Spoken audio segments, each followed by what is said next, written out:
يا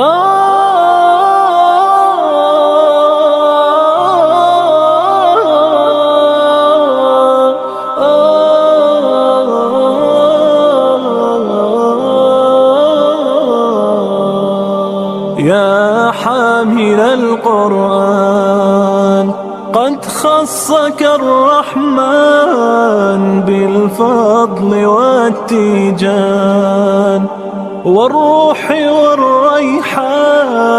يا حامل القرآن قد خصك الرحمن بالفضل والتيجان والروح والريحان.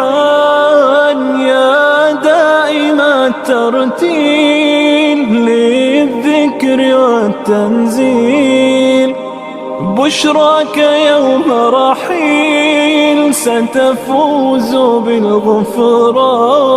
يا قارئ الآيات في الجمع والخلوات، تزهو بك السماوات وتنتشي الأكوان.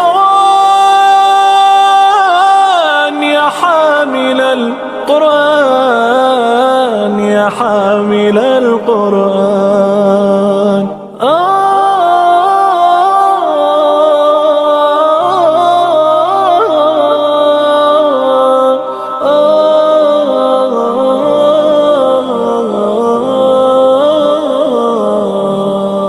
يا حامل القرآن قد خصك الرحمن بالفضل والتيجان.